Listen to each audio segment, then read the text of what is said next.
Welcome back to The Short Game. This is a show about short video games, games that respect your time. I'm Reagan Kelly, and I am joined this week by all of my awesome co-hosts. Laura Nash. Nate Heininger. And Shane Kelly. And this week, we are talking about a game that I picked up on a whim in the Steam sale and really liked. And then I made you all play it. We're back. Great intro. We needed a full month away to really dig into this game. Really do our due. We realized that as a podcast, we were not doing our due diligence when it comes to these games. And so in 2025, we're promising a new show. And our first focus was on this deep, dense game. And I am so glad we had the extra time. Every single time I was on my computer doing any other item, one of y'all would show up as being playing Parking Garage Rally Circuit. Did we At redo any point, Game of I the was Year? like, should I stop Laura just doing gave my away work? the game. We haven't even said it yet. We are talking in this the week title. about Parking Garage Rally Circuit by a little solo developer. I don't have the guy's name in front of me, but his dev name is Wallaber Entertainment, or maybe Wallabeer. Tim Fitzrandolph. Oh, good name. I like Tim that. Wallaber. Fitzrandolph. Ooh, it's a middle name. Love it. I had so much fun with this. So I found out about this because it did show up on a couple of Game of the Year lists from some rando people. What's his name? The guy who runs Digital Foundry had this on his like pretty low, but like in his top 10, I think, in his Game of the Year list. And I saw the visuals and I was like, holy shit, that looks like a Sega Saturn game. Ready, set. I have been seeing it on TikTok. So this guy is very active on social media. It's the first things I was seeing from him was his videos about Jelly Car, which I was not really clued into, but apparently lots of people love Jelly Car. And then he started showing some of the process of developing this game, and it just kept popping up for me on my FYP, and it was really interesting to see how this thing came together. There's not much to it. He really just sort of created exactly what it says in the name, and A great name. So, and yeah, a little bit more background there. Like Jelly Car was an extremely, I think it started out as a Flash game, but it was an extremely popular game that like just exploded on the early App Store. He was very early with one of the first really physicsy games on the iPhone. And it was a solo dev thing, but like it had multiple sequels, which he developed and were published by Disney. So I think he made some cash there and did pretty well with the Jelly Car series. He also was the developer on the Where's My Water games, which were that was another with the little alligator. Very well. Yeah, I don't know what he'd been doing since those, but apparently he's decided to start putting out absolute bangers of racing games. This is the perfect career arc. This is he did some for the studio, and now he's doing his Sergeant One for the Pepper's or sickos. whatever. Yeah, one for them and one for me. Yeah. For the Parking Garage sickos. And so, yeah, this thing came out of a bit of a nowhere for me. But the thing that really drew me to it is that there's just not that many things that truly celebrate the Sega Saturn out there at all. And this is one. Like, if you look at the art, like it's done in a faux Sega Saturn game cover, like frame. The art style of this game is incredibly Sega Saturn-y. And it's hard to explain like what that means, but like I don't want to go too Sega Saturn sicko on all of you, and I don't want to take up the whole podcast. Well, like the Reagan, Sega Saturn there were dozens of us who owned a Sega Saturn, so it's nice to have some representation sometimes. So my people. I will say I was flashing back to Daytona USA on the Sega Saturn the whole I saw time. the look of it. I practically heard the Daytona. Let's go away. That is another thing that this has in common is a like great soundtrack full of like weird vocals. We'll get to it. I need a half an hour to talk about this soundtrack. I'll say I have no nostalgia for the Sega Saturn, as my parents did not believe in video games. Joke's on you, Mom and Dad. But I will say that I played the hell out of all the Cruisin' USA blocky arcade games you could put me in front of. Like, you win a soccer game, you go to Skaters, you get $5. I'm just playing racing games until the pizza's there. This is nostalgic if you played any arcade racer, even if you're not like feeling it for the Saturn. So don't let that make you feel like it's Saturn exclusive. You're not in that club, you're fine. Yeah, this is it does have a lot of that Sega feel to it, though, specifically. And Sega obviously is a huge arcade company, and really the Saturn was an arcade machine. Like, it was there to put out Sega's arcade games, and that included things like Sega Rally. This is a lot of Sega Rally DNA in it, in addition to Daytona USA and several other like Sega racers.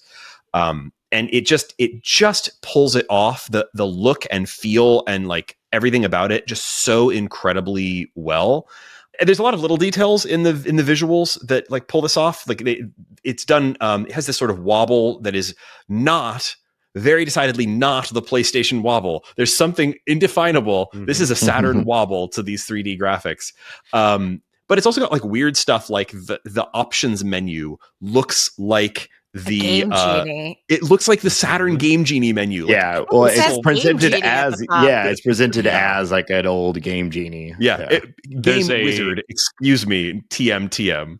Yes, of course. There's a lot of transparent elements that are just kind of that dithered transparency where they are rendering like 1 out of every 4 pixels in a grid. Do you know what I mean? They do it for the smoke. They do it for the cars you're chasing. That's a vibe from the old Saturn games. For the listeners who are hearing this and are basically trying to figure out what Reagan's talking about as he compares this to long dead Obscura, let me compare it to some more recent things that you might know. This game is in many ways Mario Kart without the items. And without the other racers in a parking garage. The reason I say that, Reagan's raising his eyebrow mechanically. The reason I say that Reagan is the mechanics specifically. So to start with just the name and the concept of the game, it's right there in the name. It's Parking Garage Rally Circuit. So first off, it takes place in a parking garage. It takes place in a collection of fantastic, recognizable parking garages. Iconic parking structures across the world. It's so funny.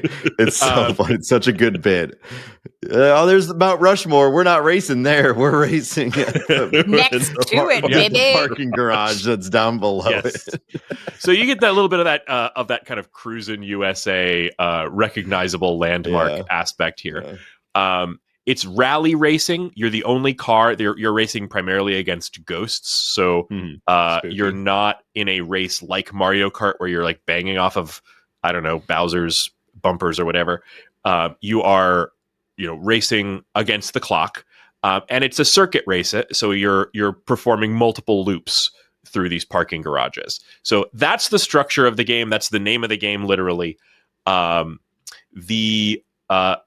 reason I compare it to Mario Kart, despite all of that, which Mario Kart mostly has none of those, is that this game lifts directly the drifting boost mechanics out of Mario Kart. Now it has a little tiny bit of its own spin on those, but there are many things that if you have played Mario Kart, for example, holding your gas pedal at just the right time in the countdown to get a launch boost, drifting to see colored sparks that tell you how much of a boost you're going to get when you leave the drift.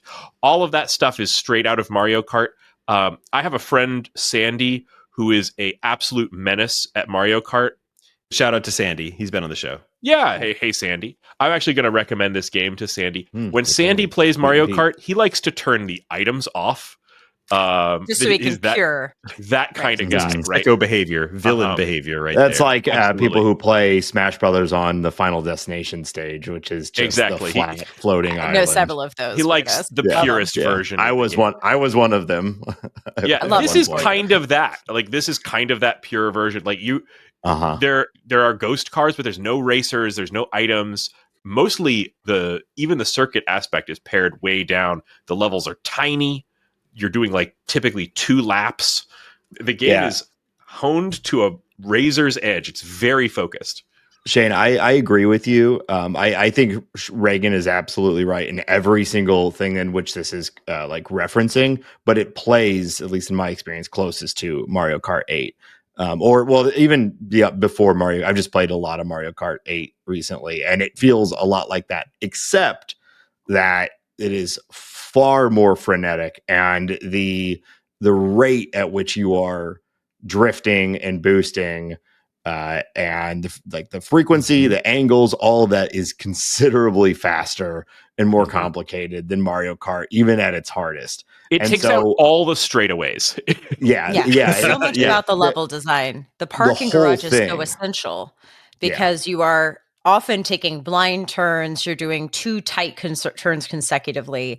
You're going in spirals. Drifting is the whole thing. Yeah, drifting's the whole thing. Yeah. And drifting is the best mechanic in Mario Kart by far. Like I kind of agree that it has a lot of Mario Kart feel to the drifting. You're 100% right. But like the thing that really sets this apart for me is it starts out feeling balls hard because the levels are so tightly packed. Like you really have to be precise and like right on the like perfect mark. There's no recovering from a bad turn. Your entire run is over. You got to start over. It starts out feeling like, wow, this is really, really difficult. And that's just something you've never felt in a Mario Kart game. It didn't have any Mario Kart feel to me at first because I was struggling to stay on the track, struggling not to hit cars. Poor parked cars. People who left their cars behind in this parking lot. You also, it not only is there, it's incredibly tight, and there are things, whether it's walls or parked cars or whatever it may be, there's stuff everywhere, making everything basically like a runway, like 4 to 5 car wide lane is what you're doing all of this in. But also, your car behaves much like all of these games did. I also think of games like Rush, which were arcade and had some good console ports, where you will just like drive up a wall if you are going too fast, or if you're like skirting against the edge of the wall, you will start to go horizontal and drive along the side of the wall, which makes it just chaos feeling. And the reason this game is so hard is that there's basically no margin for error when it comes to meeting the goals to progress in this game. And you can so quickly go from a great run to just flinging off the side of the parking garage out into nowhere, which basically ends your run. It doesn't technically, you can keep going, but great view of the city you're in. The only time you see the city outside the intro is when you're flying out of the parking garage. This game felt more like, I haven't played like a ton of racing games, but I've never felt one that had like this pace of turns and like required precision to actually do it. At the end of a level, it feels more like at least for me, it felt the same feeling from like a really difficult platformer, particularly the type of platformer where like a thing is chasing you. So you have to just perform every single jump the entire stretch while it's chasing you, or there's failure. Because perfecting a level, it was a little bit like those like terrifying levels in like Ori in the Blind Forest or something like that, where it's like I have to spend the next X number of minutes just perfecting every movement that I'm going to make for this 4-minute thing. Well, you have to memorize the course. I'm assuming everybody so we should talk real quick about how you progress, because it's not like there's a major progression to the game, but you have to get bronze on a race to move to the next race. And you would think bronze would be like, oh, it's like that shouldn't be too hard. But what we're talking about here is just getting bronze. Like it's hard, it took like, I think a very satisfying hard. And almost every time you fail, it's because you fucked up, which is good. But I mean, I don't know how many. I think I've made it really far in this game. I'm one race away from unlocking the last car. And the game obviously knows that you're going to need to restart a lot because it does some quality of life things that are exquisite. Like the soundtrack rules, and it doesn't stop the soundtrack when you reset. It continues playing the song and gives you the restart stuff, but you never have to stop grooving when you reset the game.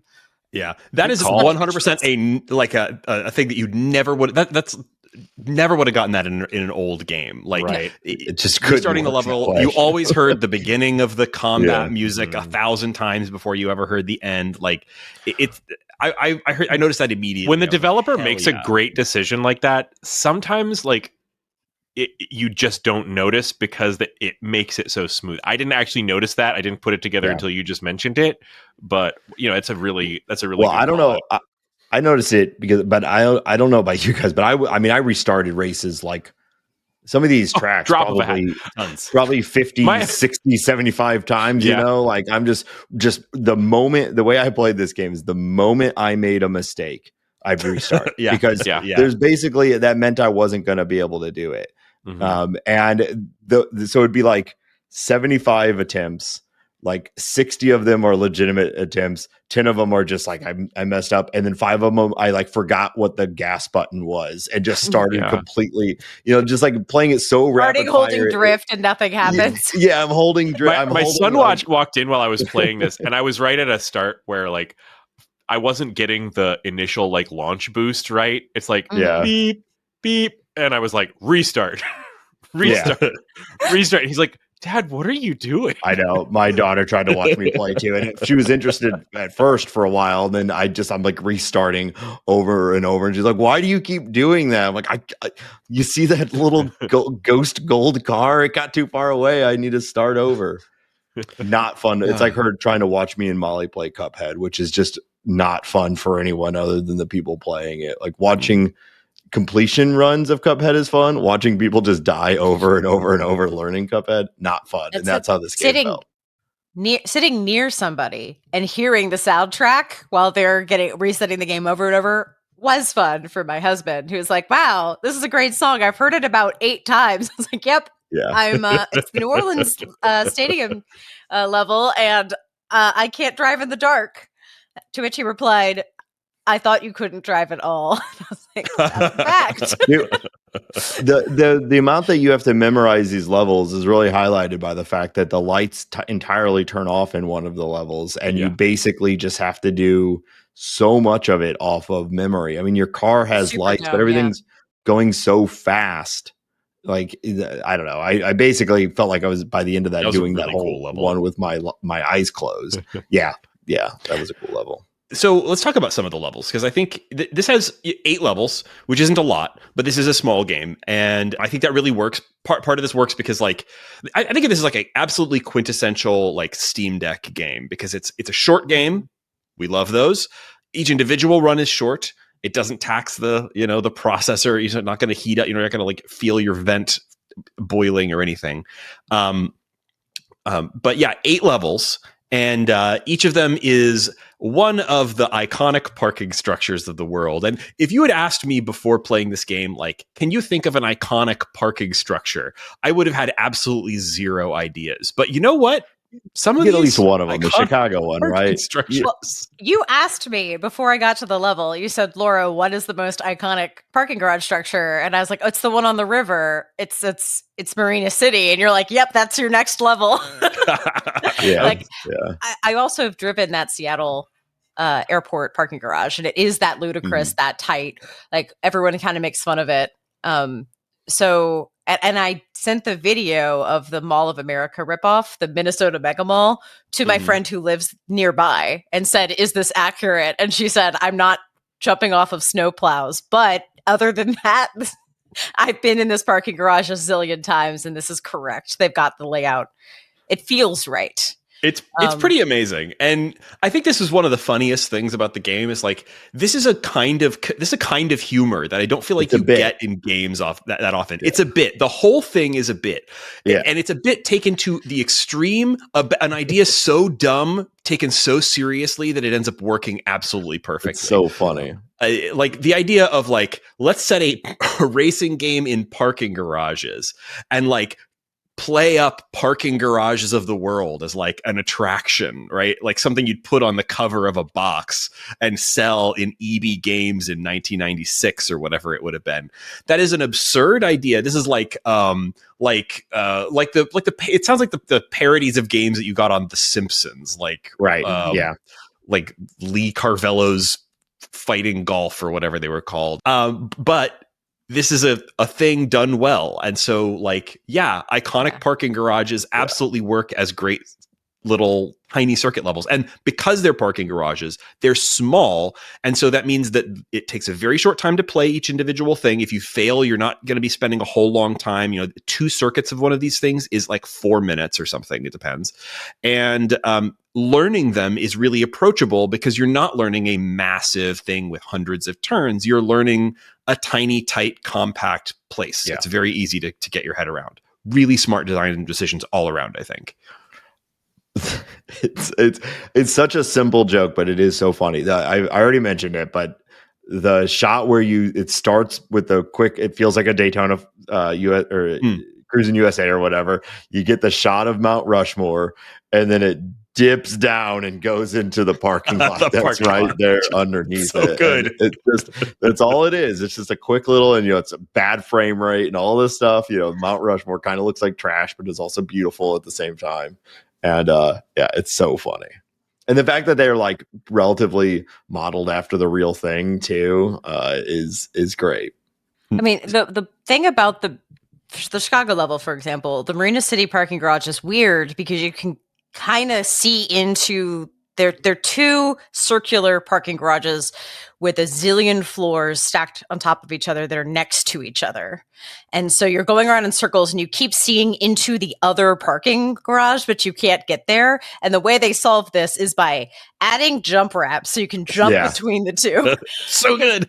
It's very strange to be in a parking garage viewing another parking garage every so often.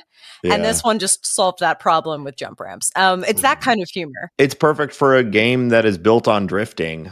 So they're just so many parking lots, but specifically that one, it's just circles all the way up. So if you're thinking, how does this game play? Like this map, you are almost always in a drift. I mean, that's how most of the game is, but with these long circles, you're just drifting the entire time. I mean, optimal strategy is dipping in and out of drifts, but you know what I mean? Like it's crazy. It's a lot of fun. So at some point, in the lighter cars, you're going 70 miles an hour in the parking garages. I think on some of once you get through the whole thing and you get heavier cars, I've seen videos, people going over 100 inside of these things. Yeah. I'm on the heavy car. I'm 1 race away from the heaviest car. And that's really all the way the progression works on this game. There's 8 maps. You play through all of them as light. You have to get bronze in all of them, and then you unlock heavy. Then you have to get all the bronze in that, and then it's the heaviest car. And what's nice when you're switching the cars, they definitely feel different. It's a totally different weight, but you're doing the same maps. So if you get through everything with the light car, you've done a lot of the memorization, and now playing with the new cars, I found it a lot easier to get to achieve the goal because I've already done like the memorization work. It just kind of keeps getting more and more fun.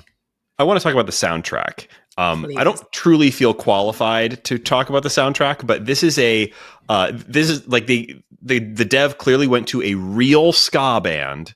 The Holophonics. Our Lord 2020. Thank you, the Holophonics. In the year of our Lord 2024, hired a ska band Never went away. to play this game and created an extremely period accurate ska soundtrack with each of the 8 levels has its own iconic track.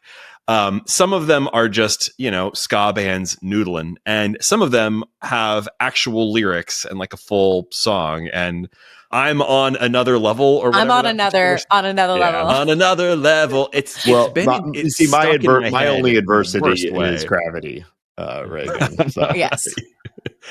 And you can't ever bring me down. It's perfectly done. I'm not sure quite how much longer I would be willing to listen to this particular soundtrack, but you cannot deny it is incredibly well done. May I read more lyrics from I'm on another level? Please. They include the line, "I'll keep on running until I crash into forever." It's good. And also, "I'm faster than sound. Get out of my way." Just obstacles appear. Don't hesitate. You must switch gears. Find an opening. Overcome your fear. Mm-hmm. I'm on another level. I was this ska band, I looked them up on Spotify, and I mean, they've been playing forever. They're clearly one of ska's hardest working acts. Apparently, they're all over the place, man. And they have their own albums that are their own original ska work, but they also have a bunch of covers. It seems to be kind of one of their deals, and they have a whole album that's just Donkey Kong Country covers called Donkey Skong Country. Naturally, And I haven't listened to it yet, but I am kind of tempted. The Donkey Kong countries. I mean, some folks just are, big Donkey Kong fans. I was never that big of a Donkey Kong fan, so I never really listened to the soundtracks that much. But I don't know, a couple of years ago, I gave Donkey Kong 2's soundtrack a good listen, and good shit, man. They were I'm not a big Donkey Kong head, but the soundtracks were banging, and I'm kind of curious how that lands as a ska record. Well, the laws of ska dictate that you include as many ska puns in your naming schemes as possible. So I'm glad to see that they're in accordance, and Donkey Kong music rips, and I am absolutely excited to listen to this. I had not gone that the far. Holophonics. If you're Nate, are you a ska guy? I very much was. I was a rude boy. I was picking it up. I knew it. Everyone's dropping stuff, and I'm picking it up left and right. You got to pick it up. But yeah, for sure, more of a third wave ska guy. But I don't know what that means. I got really. What was the name of the dance that the ska guys did? It was you got to scramping, my friend. Skanking. No, you got to skank, my friend. It's just a fun dance, okay? I might have demoed skanking 2 nights ago to Justin, who did not know what I was doing. I still play a lot of ska at the house, and we have dance parties at the house, and I'm definitely skanking. You got to teach the children. How else will they learn? Yeah, well, of course, we got to keep the traditions of our people alive. Mm-hmm. This song made me go and listen to. It is Reagan. How dare you? I don't appreciate this laughing. It feels like mocking. But never. I got done playing this game for a little while, and I immediately put on Superman by Goldfinger is one of the big songs from Tony Hawk's Pro Skater. A lot of this is in that sort of vibe that feels like it would actually kind of fit into a Tony Hawk game as well. That's high praise for a video game soundtrack. Yeah. The other thing I feel like I cannot I'm going to be on my bullshit. I have to talk, the pixel pedantry here. I have to talk about the graphics options on this Reagan's game. Retro Corner. It's been a while since we've as you bury us in your trinkets. Yep, this is an incredible game in terms of retro implementation. So obviously they really nailed the Saturn-y look. That takes a lot of there's a lot to that. But what I really was impressed by was how customizable it was. So when you boot the game up as part of the initial setup, it gives you 4 preset options, which are very clever. This is great. Where you can decide what kind of game you want to play. And the options are, and has little images to go with all of this. They have original hardware, which basically means the game is running, I think, at 320 by 240. Or maybe some, I don't know, maybe I don't know exactly what they're doing, but very low res. It's 4x3 though. Yeah. It's 4x3. And they're doing CRT emulation with so the scan lines and curvature to the screen. So it looks like a curved CRT display. So that's the original hardware preset. Then there is the modern emulator preset, which does away with some of the which does away with the 4x3. Sorry, it's still, I believe that version is still 4x3, but it does away with the CRT curvature. That was 16:9. Modern emulator does 16:9 and takes you from 30 FPS to 60 FPS. That is that is the big difference. So it does still have CRT scan lines. And then there's so you get those like very crisp, clear graphics. And then there's the modern handheld version, which basically seems like it's designed for the Steam Deck. So the modern emulator version, it is doing pixel perfect scaling from whatever its internal resolution is. The modern handheld does like a soft scale up to the exact size for the Steam Deck screen. I'm not sure exactly what else is changing there, but it still has some retro look to it. It still has scan lines, even though you're looking at a 16:9 image. Looks great on the Steam Deck.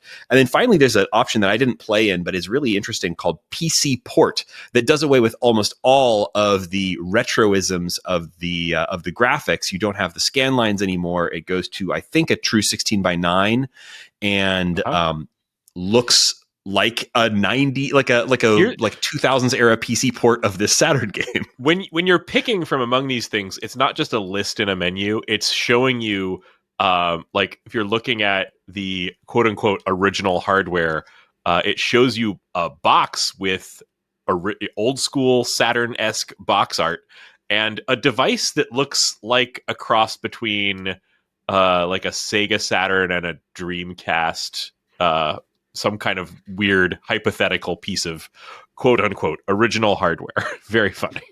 And I love the PC is got like a nice beige box that you could be theoretically running this on. And then if you don't like any of these presets or some little thing about them, maybe you want to run it with the PC port graphics, but in 4x3 or something like that. You can tweak all of this stuff individually as well. And I really, really like and appreciate that. So I had fun tweaking all the graphics settings in this, and nothing about it sucked. And that is one of the things that, like, that's as much as you can hope for in a retro inspired game. You know what a whiner I am about sprite art and things like that. So nothing about this was ever wrong. It was all correct and good. High praise and it's like Reagan just did a big green check mark. If we get little emojis Steam Deck for him. check, can we also get like a Reagan check? Yeah, Reagan verified. Yeah. Reagan verified. Love it. You do like to see that they've done, they do their due diligence. If you're gonna do something like this, doing it to that degree and acing all of it is nice to see. Yeah. Another weird little technical thing. This was made in Godot, which I think is like fun to see. Like, I don't know if folks remember, like more than a year ago now, like it used to be everybody would do their little indie side projects in Unity.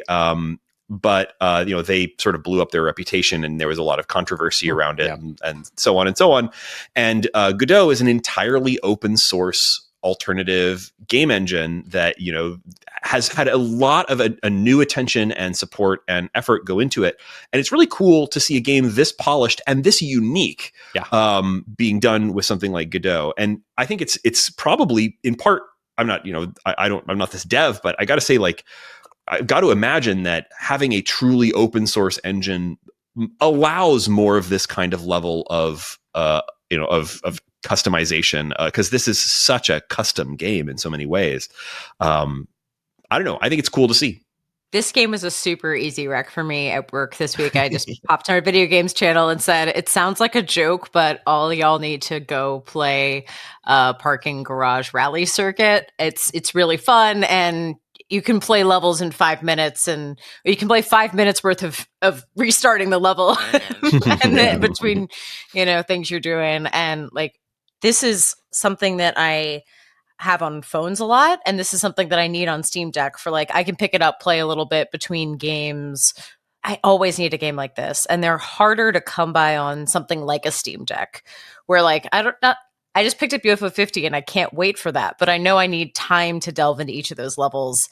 These, I don't need time. I just need to, like, pull the memorization of the layout from the back of my and brain. they're small enough that it doesn't take that long. No. I've been like losing my voice for the last 3 months trying to convince everyone I know to play 1,000 times Resist. Mhm. And it's nice to have maybe the spiritual opposite of an easier sell at times. Yeah, definitely. Yeah, it's hard to sell 1,000 times Resist because you also don't want to say anything about it. It's great. Go play it. With this, I can be like, check it out. It's a race. Look at this. Look at this funny thing. It's got ska. Yeah. What more does it need? We should also probably quickly mention the multiplayer because I didn't play any of this in multiplayer. I think this is 100% fun as a single player game. Just, noodle, get your work on getting your golds or whatever. And like a great game for that. But it also has, I think, some pretty well considered multiplayer features. The first is that it has online leaderboards that are really well integrated into the game. You can go into the leaderboards for any of the levels on any of the the car types and see the leaderboard with people's Steam IDs. And for any of them, top person, 350th person, 1000th person on the leaderboard, you can go and download the ghost of their specific run and see it. And you can either race against it or you can go into as a very cleverly designed spectator mode that actually reminds me a lot of some of the spectator stuff that you would get when you complete a race on Daytona and it would like take over camera control and you'd see it from all these like broadcast angles. But it's like quite customizable. You can like go and see exactly what you want to see. You can do free floating camera, whatever you want. Great spectator mode. And you can watch them race. Some of the people doing those first place runs, I don't know what they were doing, but something that, they're playing a game with different physics than what I was playing. Cheating is what I always assume. Yeah. Very cool though. But you can also do actual lobbies of like 8 people and do online multiplayer, or it has split screen play on a couch. You can play this 2 or 4 players, local multiplayer. That's something you don't get. And there's just see the leaderboards of your friends, which means that I like creeped him as like, oh, I see where I am ahead of people, where I could see how far everyone had. Can you filter to your friends? Like, yeah, where you just very easily. Nice. Mm-hmm. All right. My favorite thing in terms of the gameplay here, you could see everybody else's ghost car to see if you can beat them. But it really is just so satisfying to just race your own best time. Yeah. And see that ghost car and try and chase it down. Like as long as you just feel like you're constantly improving every time you beat it. That's a great way to play. And I think the way that they implemented the ghosts is just perfect. Like they have your best time. I mean, you could turn everything in this is optional, right? You can turn so many things on and off, but you're, right out of the gate, you see a gold, silver, and bronze car all take off together along with your best time. So it kind of feels like you're racing against a bunch of other racers, but really each one of those is like a really specific challenge for you to beat. So I just really love the way they implemented that. It also took me a little while to recognize what it was, but they put hovering right above your car is a little trophy that indicates what position you're in. Basically, they're nothing, bronze, silver, or gold. And I found that incredibly helpful too, because everything is at such a breakneck pace, and you are so focused on what is directly in front of you. There is no time to look at anything else on the UI than exactly your car. And so they put right there, right in your center of vision, a thing telling you what place you're in, which is helpful. There's like a little map, like all these old racers have. Even Mario Kart has it, where there's just like a blank, swirly white design that represents the map that you're on. But I found layout. Top down layout. Thank you for explaining in a way that made sense. That's okay. It looks like spaghetti, It's like a white pile of spaghetti. A big plate of spaghetti. Yeah. And I found it completely useless. I don't think I ever looked at it. Never looked at it once. I didn't even know it was there. Yeah, like Josh in our Discord said that, and I realized like it's so true. Like if you're looking at that map, you're already driving. You're off, of course. Yeah, flying in the air. It is simply there to represent that these games had these things, but it is not a tool. You cannot use it for understanding where you are and where you should be going. couple quick things I want to mention, just having scanned through the like release notes for patches, since this came out several months ago, like 3 or 4 months ago, sort of like fall 2024. And in the time since it came out, they've done a number of little updates, adding split screen happened after launch, other little quality of life stuff. But they've also announced, and it's already partially released, but like coming very soon, that they're doing Steam Workshop support for this, which means that folks can design their own levels for this. He's published stuff on GitHub on how to make levels for this. And very soon you're going to be able to create your own custom parking structures or whatever and upload them and have folks be able to play them through that Steam Workshop, which I think is really awesome for a game like this. Because, I mean, like, how much fun would it be to design a little level for this? And more than that, he's also said that he's also working on an expansion. I don't know whether it's going to be like paid DLC or what, where he's adding 8 more maps from the developer that he said will be iconic car parks of Western Europe. And I can't wait to see what the iconic car parks of Western Europe. I'm imagining this guy just like going out to all these car parks and setting up like survey equipment and 3D What does the modeling. parking at Buckingham Palace look like? I want to know. Did we talk about there's a cheat code thing in the options? No. Yeah. Yeah. Did anyone find any cheats? I looked at there. If you go into the Steam community pages, somebody has like documented them, but I didn't want to look at the spoiler tags on them. It apparently, if you beat the game and get the credits, which I haven't yet because it is pretty hard, but if you get credits, then it gives you at least one cheat code there, and then there are other places within the game itself. I haven't gone hunting for them. Also, Yes, when you get gold on a map, you can. There's something I haven't done it yet, but it seems like there's like a even more challenging. It has like a little ghost icon on it, and it looks scary. But there's like a ultra race you can do. Okay, that sounds fun. Yeah, I could definitely see myself returning to this to try to get more golds. I also finished the first 8 on the main, the original car, and I'm kind of working my way through the same levels again with the, medium weight car. If I have one complaint about it, I don't think there's actually that much difference in feel between the first and second like car types. Does it feel significantly different to you? Significant isn't maybe the right word for it. No, I wouldn't say that it felt significantly different, but it definitely it changes all the timing on everything. But the skill, what you learned in the first car, quickly adapts to the second car. But it's like a tighter drift. And I do think your top speed can get higher, so you can do these drifts and turns and whatnot at an even more breakneck pace. But no, it's not like a significant increase in difficulty. I will say I did look at the cheat codes. I didn't use any of them, but I wanted to know what they were, and they aren't. I wouldn't say they're cheat codes. I think they're weird setting modes. They're unlocks. They are change settings to strange things modes. They're not it's not like a easy mode or something. So if you're looking for like a way to, if you're stuck on a level, the cheat codes are not for you, but they are definitely for I want new things. So the one that I did look at like unlocked a weird car, which is cool. If you're feeling done with the game, I would definitely look at that cheat code list and see if any of them appeal to you, because I think they're just fun, weird modes. Steam Workshop should be fun. People, if you can make up cars or make up levels and things like that. I want to see this at speed running. I just want to see how fast people get through these levels. Yeah. Well, you look at the leaderboard and it just doesn't seem like, I don't understand how you could do that. I've just assumed it's anytime I see on online leaderboards for indie games where there's like a upsettingly perfect score, I just assume they've cheated somehow and the whole thing is like blown, but maybe I'm wrong. People wouldn't do that. That would be immoral and unethical. And what would be the point? I mean, unlike a Mario Kart, like there are so many checkpoints in these games that like flying from one part of the course to another is not a viable option. They will just make you go back and go through. Yeah, we didn't really talk about that. Because these maps, you certainly it feels like a map or a game where there's like secrets and you could tumble off this thing and bounce off this thing, but it is checkpointed. Mm-mm. Well, you certainly can, but it You won't be can, successful. and then it will say doesn't count. Go You gotta back. start over and over.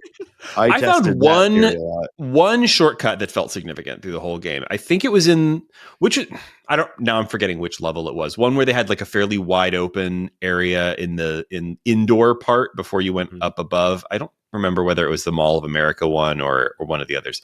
I did find one shortcut that felt significant and saved me like, I don't know, 3/4 of a second and got me like a gold.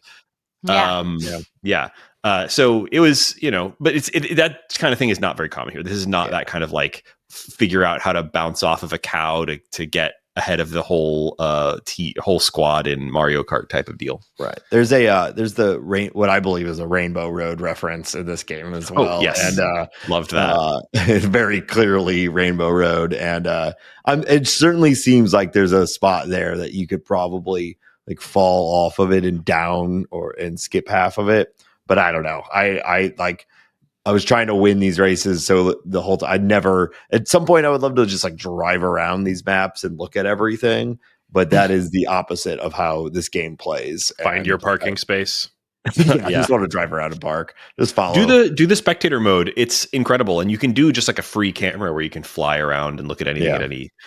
And one thing that was very funny when I was doing the free camera, I was doing the Chicago level. I was like, I really want to get like a good pick. I want to get zoom out, really get a good look at the buildings, see how they modeled them.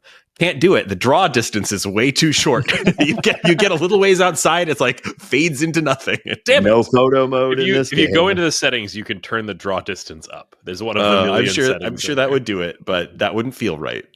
Yeah. Anything else to say about Parking Garage Rally Circuit? It's currently on Steam only. It is for Windows, Linux, and Mac. They have a Mac port of this, which is nice. And so if you're playing this on a MacBook, I'm sure it would be perfectly serviceable there. But really, man, this is a great Steam Deck game. I forget how much this cost. It was $9.99. Yeah, $10. What a bargain, man! Yeah. $10. This is a good. I really hope game. they port it to Switch, because I think this would probably find a pretty good home on Switch as well. Yeah, I think so too. I think that seems like the kind of thing they'll do once they've had like the expansion to add those Euro parking garages. Bring in the Euro market. Yeah. Mm-hmm. Yeah, definitely recommend checking it out. And here we are, 47 minutes into our episode. Do we have a little bit of time for what's making us happy this week? Yeah. Oh yeah. Nate, what's making you happy this week? Yeah, well, I have been playing a game that was pretty. It got a lot of heat sometime around middle of 2024, and I actually bought it and just had not fired it up until the last few weeks. I've been playing Dave the Diver. Oh, did anyone else check that out? No, I did not. I mean, I wanted to at the time, but it just came out at a time where there was just like a lot of stuff to play.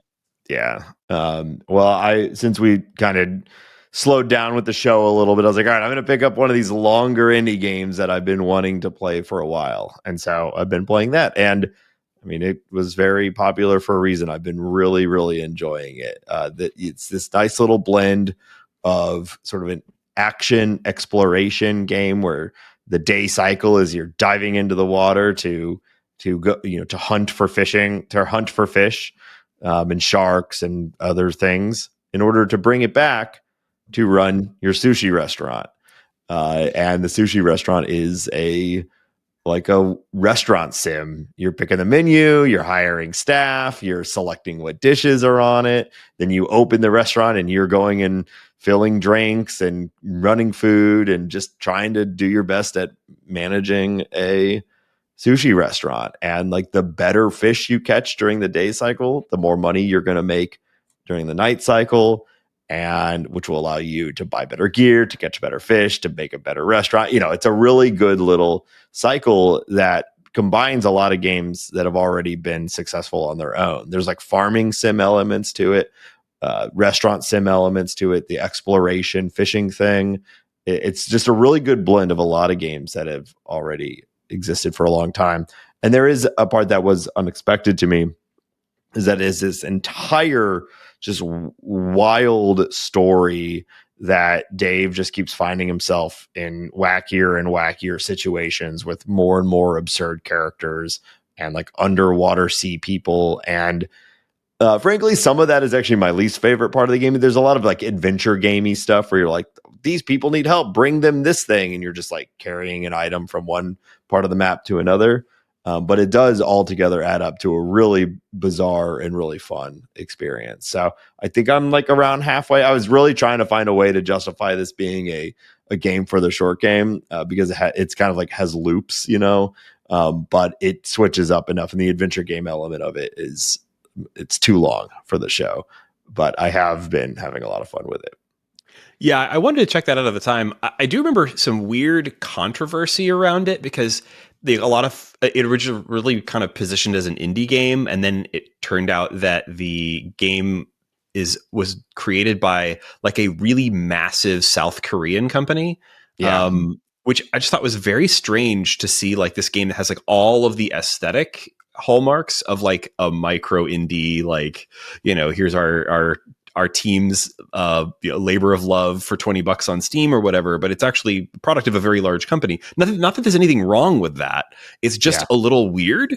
Well, I will say playing it, like it definitely, when you just look at the box and you look at sort of the screenshots, it looks like a low budget indie game, but it is far more polished and dense than I was expecting, with like a lot of cutscenes and a lot of art and a lot, like there's just a lot in this game that like it's not surprising to know that it was actually made by like a full dev company and not just a solo dev. Not that a solo dev can't make something like this, but like this game has a lot more going on in it than I expected. There's also like, I think there might have been some controversy too. There's some like really lame joke, like humor in this game that is a little off-putting, but it's small enough that like it doesn't really. I think it really only came up in that like there were some places that gave it awards that called out like specifically indie, and that was where like people were like, hey, but like I'm glad to hear it's like good. It got so much love last year. And it just wasn't one of the things I ended up getting around to, but it seems like a fun game. Yeah, and it's another, how many times have we said this at this point? But it's another good Steam Deck game. You can kind of pick up. It's a cycle. I'll do a fishing cycle, or I've got 10 minutes. I can do the night cycle and run the restaurant, and and just kind of go that way. I'll do mine, which is very quick. And I'm only bringing this up now because it's been a while since we've had a podcast. In fact, I think we haven't really recorded a What's Making Us Happy since before Christmas. And so I'll just say thanks, Shane, for giving me a Christmas present that's proved to be really weird and fun. And my wife has made fun of me for using every time I use it. I knew she would. That's why. Love this as a start. Shane got me the Mechanism gaming pillow, which is a round. You may have seen ads for it because they did a lot of advertising. When I saw how dumb it looked in these ads, I knew I had to buy it for Reagan. Mm-hmm. Yeah, it's like a round pillow that you sit in your lap that has a hard plastic top, and up out of that comes a little arm that attaches to your Steam Deck, so that you can prop up your Steam Deck for zero gravity gaming, as they say in the marketing for this. Zero. Whoa, Reagan, you're floating. It reminded me initially of nothing more than, I don't know if you guys remember like the weird plastic gamer furniture from the 90s where like they would sell you like a weird molded plastic thing that looked like you were sitting in like a car seat or something for a child, but that had like a compartment in it for your Nintendo or whatever, that kind of thing. It felt a little bit like that when I was setting this thing up and starting to use it. But the thing is that it actually solved a problem for me that I kind of just started to think was just like a problem I was never going to solve, which is that the Steam Deck is fairly heavy. And when I hold it to play for more than about 45 minutes or maybe an hour, I would get numbness in my pinkies. It's that gravity, man. You gotta go anti-grav. Yeah, exactly. And that was uncomfortable. And I had certain ways I could prop up the Steam Deck or try other things to get around that, or try to change position frequently, that sort of thing. But it was just something I had to kind of manage. But this basically solves that problem. Because I'm no longer holding up the weight of the Steam Deck, I'm just sort of like resting my hands on it. It's cool. So it's a dumb looking thing, and your wife will make fun of you, but I can recommend it. Yeah, I mean, I assume it's a cornerstone of your entire relationship, Reagan. So this is just another piece of fodder for that. It's not like she wasn't going to be making fun of you already. This is just a new. Really, it was a gift for her. Mhm. Yeah. Laura, what's making you happy this week? Well, I will say that we'll have a whole episode on this, but I did inherit Reagan's secondhand Steam Deck, so that's been making me very happy. But the other thing that I have started playing with this Christmas holiday break is I've got a ton of physical copies of Golden Age detective novels. So what happened was I bought something for my sister-in-law who loves crime novels, and there's a store here called the Mysterious Bookshop. And I bought their collection. Every Christmas, they commission a short story of a crime that takes place in that bookshop. And they've been doing this for 40 years. So they have 2 books now of the anthologies of those. So I gave her one of the recent anthologies and this year's Christmas as a stocking stuffer. But while I was in there, I noticed they had the US versions of the British Library crime classics, which is something I've seen on the internet, but never in real life because I thought they were only published in the UK. And what this is a beautiful set. Every cover has like a vintage poster on it. They all match. And they're all out of print books from the 30s to the 50s that like you used to only be able to get in the really weird, like old bookstores, and then you opened them, they were all falling apart, and you were like, "Will I finish the mystery before this book turns to dust in my hands?" So I treated myself to. They have a ton of collections of short stories from a bunch of authors, which is a good way to like grab bag, see who you like. I grabbed one on theatrical mysteries that I'm having a ton of fun with, but they have Christmas, like scientific detection, things set in London, stuff set in country houses, like whatever you want, whatever your version of crime, there's an anthology for it. And then I got 2 like wintry ones from an out of print author, ECL Lorak, that I've never been able to read, although I've been recommended it like by people in this genre like 30 times. So if you like an Agatha Christie and you'd like a book that like you will not have been spoiled on the story because you will have never heard of the story, but you know it's probably going to be good because they wouldn't have bothered to reprint it if it wasn't. Like I've been really enjoying them. It's rare that I open a book and have not like Agatha Christie. Most of them have been spoiled for me by The World and watching Poirot, but I can completely have no idea what's going on in Crossed Skis or, that kind of thing. And then you look at the books and they're like, voted the #1 locked murder mystery ever. And you're like, well, damn it, I have to buy this one. The voted the most ever? By the crime writer, like the Crime Writers Association. Like the people who write murder mysteries are like, this is the best one I've ever read. And you're like, I'd be an idiot not to buy this. I want to read that. Yeah. Just imagining you shuffling home from this bookstore with like 3 huge bags or something. Laura, are you okay? I only bought. Well, this was the day that I got stuck in the rain, and it took me 3.5 hours to get home. Oh, and Justin, my entire backpack was full of books. And I was like, if the rain gets into my backpack and destroys these beautiful books, I'm going to be so angry. So I made it home and my books are intact and I'm finally reading them. And it's bringing me a lot of joy. I don't go into books as physical objects that often because I like reading ebooks a lot. Sometimes it's really nice to like curl up in a chair with a physical book, especially when it's an old book, but they're read very contemporary. So like highly recommend British Library crime classics. All right.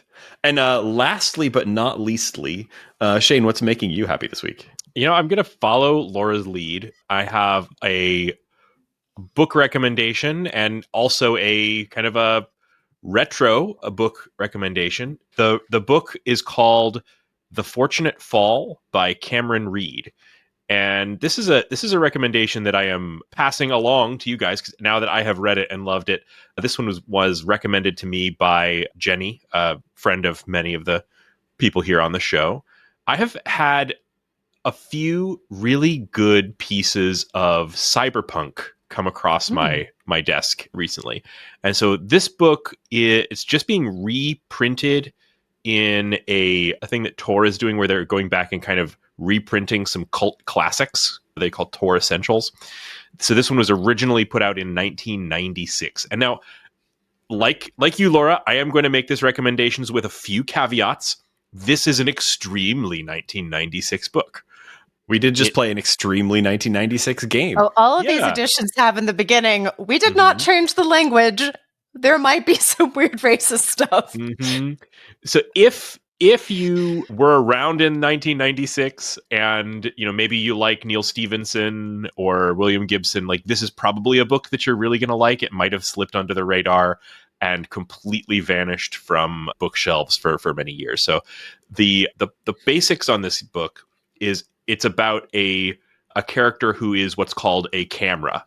She is a reporter who has virtual reality brain broadcasting equipment so that she can, through all these many, it sounds like pounds upon pounds of electronics embedded in her brain and body, she can broadcast what she sees and feels and to some extent thinks to millions of people who can tune in.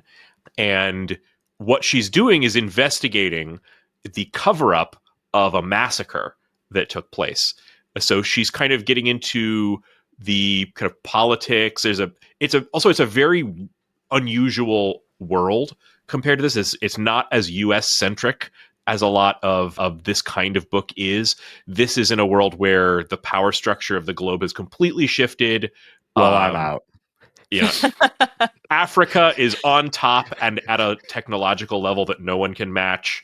And then she's living in Russia, which is kind of part of, I think I liked the term they used, the Federation of Legacy Nations or something like that. It's like a bunch of what used to be countries have kind of banded together. There's some really fantastic, it's full of really fantastic scenes and concepts that I haven't seen in other books of this genre. It has a lot of the kind of strange, crazy stuff that you'd expect from a cyberpunk novel, but there's, I'm always surprised when I see something that I've never seen before in one of these, especially one that kind of slipped under the radar like this. It made me go back and fire up Cyberpunk on my PC, or actually on my Steam Deck mostly, nice. And then immediately get kind of disappointed again because this book is a better story than Cyberpunk. But yeah, the main story is the relationship between this woman who is the camera and her editor, who is basically the person who filters the raw sensory data before it's broadcast, and it becomes this kind of very, very close relationship, as you can imagine, because she's essentially getting the unfiltered experience of being this other person. So, but it's one-sided because the camera doesn't sense anything about the editor, but the editor is awash in the sensations of being the camera. So there's a lot going on in this book, full of twists and turns. Like I said, it's not like a 100% recommendation. There is an awful lot of talking at the end. The whole end off ramp to the book is, it's a very high drama situation, but it is a bunch of people kind of sorting through a bunch of what happens next. That's the big 90s science fiction experience, I guess. Yeah, but if you like this, if you like Johnny Mnemonic, if you like Snow Crash, this is something you should totally check out. And it's now been reprinted, so you may very well be able to find it in your local bookshop. Cool. Yeah. All right. Well, listeners, thank you so much for joining us on this episode of The Short Game. A little bit of just check-in. This is our first episode for 2025. We're coming back with a vengeance. Thank you for bearing with us through our little hiatus there at the very end and through the holidays. We all used it to re-energize, and we're excited to talk about video games some more in 2025. I think the next game on our schedule is Grun, which is a perfectly normal gardening game, and nothing strange happens in it whatsoever. No. So go check that out. That is also on Steam, and I think it may also be on other platforms as well. Double check. But Grun, Grunn, we're playing that next. I really need people to get on our Discord and give me, I guess, gardening tips in Grun, because I don't know what's going on in this game. Well, we'll here's the figure it out thing. together. I got really sick over our hiatus, just normal sick, but I got sick enough that I couldn't think, and I played a ton of Stardew Valley, and then I picked up Grunt and was like, none of this applies. Nope, it's not that kind of game. No, it's not that kind of game. It's a horror game, folks. It's a horror game. Very strange. So 2 to 8 hours apparently. We're looking forward to playing more, and we got a lot of other stuff on the schedule coming up too. So join us on our Discord. You can support the show by going to shortgame.fm or patreon.com/theshortgame. And every one of our patrons, which you can be for just $3 a month, gets access to our Discord community, which is where we talk about the show. We talk about games that are upcoming. We talk about things that are not short on there. Just any type of gaming conversations that you want to have. It's a really nice small community that is manageable. I'm on Discords where I can't keep up. I don't know anyone's names or avatars, and really it's a mess. And that's can be useful, but isn't fun all the time. The Short Game Discord is an absolute joy because it is a small enough community that you can actually meet and know people and know their tastes, but it's large enough that there's always a conversation happening about the kinds of games that we're interested in. I really appreciate everyone on there. I really also appreciate all of our patrons, even if you aren't active on the Discord. Thank you very much for your support. Really looking forward to getting into more games with you in this new year. And that's pretty much it. Thank you so much for joining us on this episode of The Short Game. I've been Reagan Kelly. I'm Laura Nash. Nate Heininger.